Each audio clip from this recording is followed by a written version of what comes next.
Hello guys, what's up? Jerson Grafel sir. Guys, may na-experience na naman akong ganito guys. Reseller na naman ang ngayon guys, yung scammer.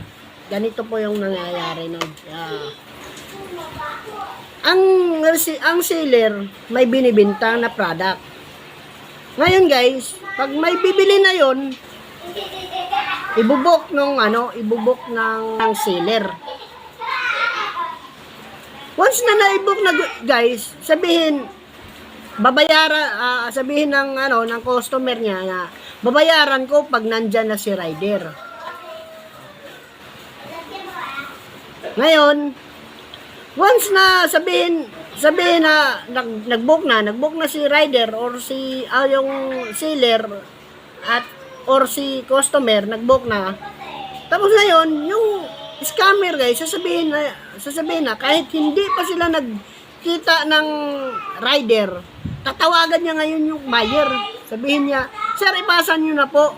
Rider po ito." Magpapanggap siya na siya yung rider.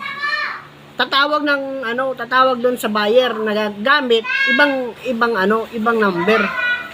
Ibang number na Tapos magpakilala siya na siya yung rider na nandito na sa kanya yung items na nakuha na ng rider.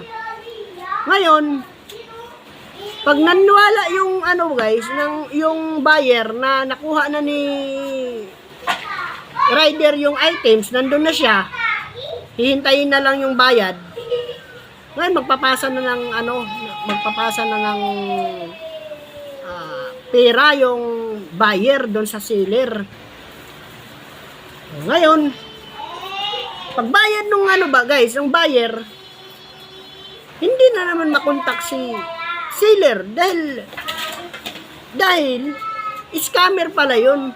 Hindi totoo na may binibenta siyang items. Kunwari, yung cellphone. Kasi yun yung cellphone yung ko guys, yung na-experience ko.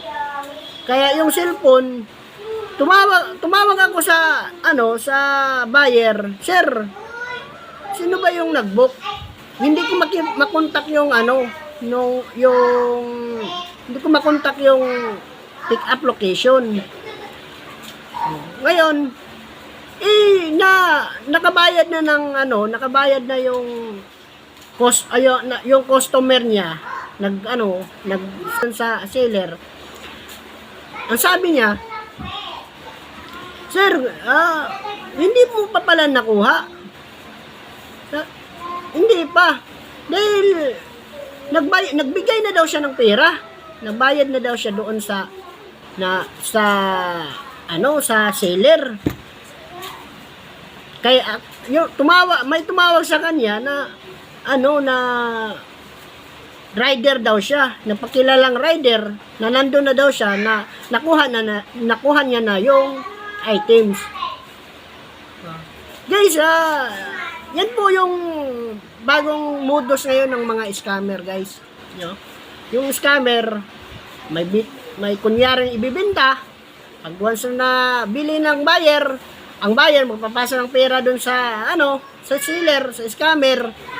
Ngayon, kawawa yung buyer guys kasi pati si rider nadadamay din kasi siyempre sabi ng customer, "Sir, akala ko naman nakuha nyo na sir kasi may tumawag sa akin kanina na ganito, nandun na daw kayo sa pick up location."